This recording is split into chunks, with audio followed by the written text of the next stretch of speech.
छोटेपन की। छात्रावास और पढ़ने का स्थान विद्यालय दोनों में थोड़ा सा अंतर था। रात्रि को 9 बजे गुरुजी हमेशा अपने पास बुलाते थे ट्यूशन के लिए, पढ़ने के लिए और अलग से अभ्यास करने के लिए। तो हम लोग रोज जाते थे।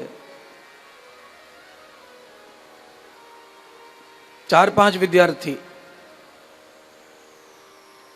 पर रास्ते में बहुत सुनसान रहता था, डर लगता था, बिजली नहीं थी तब गुरुकुल में।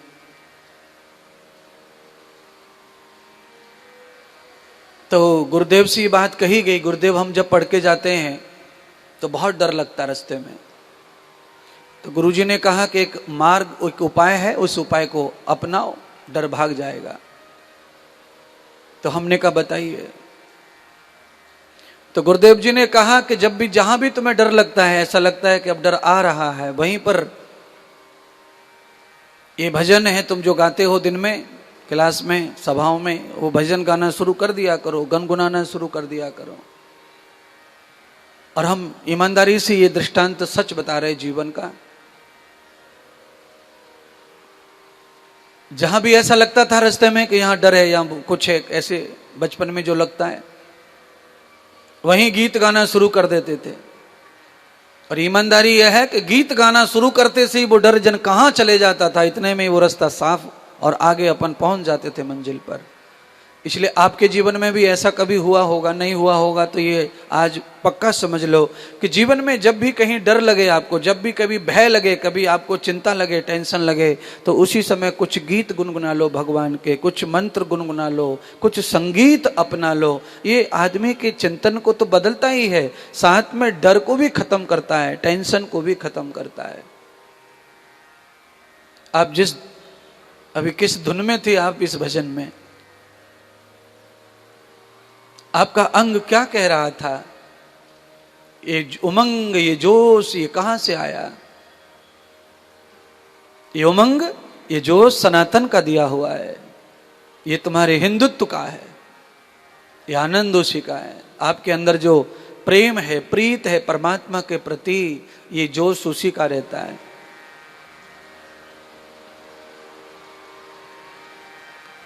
आज समस्त ऋषि मुनि गंगा के किनारे यात्रा करके लौटे हैं। बृहदम पंथार भूय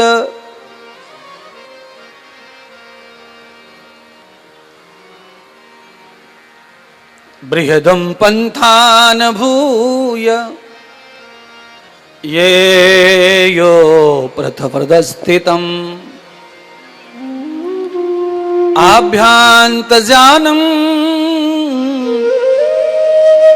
मनोध्यायते जातो स्मृति श्रुति कस्याम विदितो ब्रह्म नश्चलो एव भक्तिनाम आत्मनानंद सुखाभ्ये देवस्य लोकम च दर्शनः। भगवान सूत जी के पास में 88,000 ऋषि पहुंचे गंगा के तट पर, और वो ऋषि कह रहे हैं इस श्लोक के माध्यम से, यही कह रहे हैं कस्यान गतो देवः या ब्रह्मो आत्मनम साक्षात पुण्यान सुख। ऐसा कोई महात्मा मिले, ऐसा कोई गुरु मिले जो आत्मज्ञान दे सके, कल्याण का ज्ञान दे सके, जीवन को कल्याण दे सके। तब पतितो न गतः, चलते चलते जीवन पतित हो गया, बर्बाद हो गया। घर बार छोड़ा, पत्नी बालक सब छोड़े, और जंगल में भटक भटक के भी थक गए, 100 वर्ष हो गए, कुछ नहीं मिला। अब कोई ऐसा गुरु मिले जो ऐसा उपदेश करे, जो हमारी आत्मा के आनंद को हमें प्राप्त करा दे, आत्मज्ञान देवे। ऐसा ऋषि सोच रहे हैं आपस में। तब ऋषियों को पता चला कि एक महात्मा हैं जिनका नाम सूत है, उनकी वाणी में इतनी ताकत है, जो उनकी वाणी को श्रवण कर लेता है उसे आत्मज्ञान हो जाता है और उसका पतन जतन सब समाप्त हो जाते हैं। और उसे क्या होता है? यदा आत्मनम ब्रह्म चेष्टाभ्याम, जो ब्रह्म की चेष्टा हो रही थी आत्मा में, वो संपूर्ण चेष्टा संपन्न हो जाती है और उन्हें ब्रह्म का आनंद प्राप्त होता है, परमात्मा का ज्ञान होने लगता है। आप सब भी कथा सुन रहे हैं, समझ लें, जब भी आपको ऐसा लगे बुद्धि में कि वो महात्मा ऐसे हैं जिनकी वाणी सुनकर के हमें आनंद हो सकता है, आत्मज्ञान हो सकता है, ब्रह्म का नॉलेज आ सकता है, तो आप सब काम छोड़ दीजिए और वहां महात्मा के पास जाइए और उनका आनंद उठाइए, पहले उपदेश लीजिए। क्योंकि ये जो काम है ये कभी भी होता रहेगा, ये कभी पूरा हुआ नहीं है, हमेशा अधूरा ही रहता है।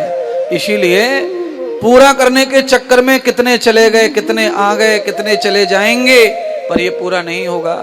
इसीलिए अधूरे को अधूरा छोड़ के जाओ, पहले ब्रह्म का आत्मज्ञान का, जहां भी लगे कि इनके पास ज्ञान है, इनके पास थोड़ा समाधान है, वहां अवश्य जाओ। कोई भी महात्मा चर्चित ना हो, परिचित ना हो, तो भी जाइए वहां जहां ऐसा कोई कहे कि भाई वो महात्मा बहुत आत्मज्ञानी आए हैं, उनकी बात सुनकर के तो संतोष हो जाता है और हमारे तो सवालों का समाधान हो जाता है। ऐसे महात्मा हैं तो हम तो जरूर जाएंगे। महात्मा कहा करते हैं कि 1000 काम छोड़कर स्नान करो, शौच जाओ, दंत धावन करो, 1,00,000 काम छोड़कर भोजन करो, करोड़ों करोड़ों काम छोड़कर के भगवान का भजन करो, जतन करो। तापतौ कृतमूलश्च, तापतौ कृतमूलश्च ये वे संख्य आत्मना प्रवर्ते युक्त भूयश्च देवांग देवांग सुख।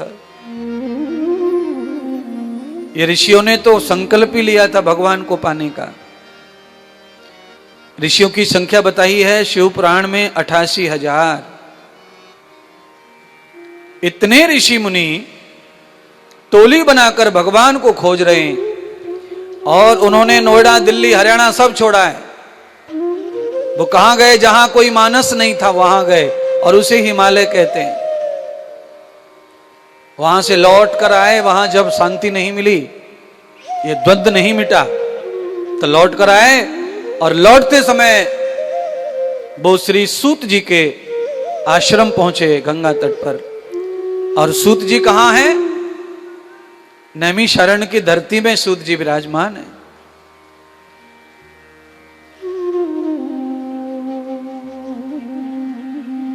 उत्तर प्रदेश बड़ा भाग्यशाली है महाराज, साधु मुख्यमंत्री मिला, ये तो भाग्य अच्छा ही है, पर उससे पहले उत्तर प्रदेश भाग्यशाली है कि अधिक से अधिक तीर्थ जो है उत्तर प्रदेश में है। पहले हरिद्वार भी, ऋषिकेश भी, ये सब उत्तर प्रदेश में।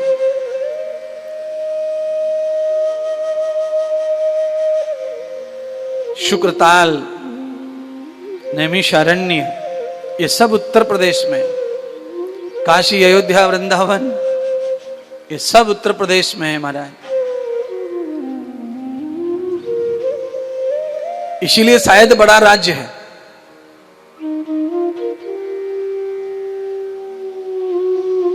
और भाग भी है, जहां इतने सारे देवता और तीर्थ हो, वहां साधु के हाथ में बागडोर हो समाज की, तो उत्तर उत्तर उन्नति अवश्यम भावी है, यानी कि जरूर उन्नति होगी, कोई रोक नहीं सकता है फिर विकास को, उन्नति को, धर्म की स्थापना को। इसीलिए भी आप बड़भागी हैं। मैंने बहुत बार आपका भाग्य याद कराया आपको, अनेक अनेक प्रकार से आप बड़भागी हैं महाराज। और हमारे भूपेंद्र शर्मा जैसे लोग समाज में भगवान ने हाथ पकड़ रखा है तो हम लोग कथा नहीं कर पा सकते, हमारे पास नहीं है व्यवस्थाएं, परमात्मा हमें आज्ञा नहीं दे रहा है, व्यवस्थाएं भी होंगी पर भगवान की इच्छा से ही होता है ये सब। तो ये भी बड़ा भाग्य है कि ऐसे लोग समाज में हैं जिससे ऐसे अनुष्ठान, ऐसे पंडाल, ऐसे कथा, ऐसे आयोजन और आपको सुनने का, आपको हंसने का, नाचने का मौका मिलता है। आपके न जाने कितने सारे टेंशन दिमाग में होते हैं, उन्हें खत्म करने का अवसर मिलता है। ऐसा तो है नहीं कि कोई टेंशन नहीं हो, सबके दिमाग में कुछ न कुछ पाल के बैठे हैं हम लोग। पर हां, ये कथा जरूर, ये सत्संग जरूर ऐसा है कि यहां काफी लाभ प्राप्त होता है। दिमाग को मानसिक शांति मिलती है, बौद्धिक शांति मिलती है और शारीरिक शांति मिलती है महाराज। आत्मिक अनंत शांति प्राप्त होती है। आभ्यात कृतम पक्षाम वे भूत भविष्य अनन्यान पंथोर गति भाव भक्ति समारंभ।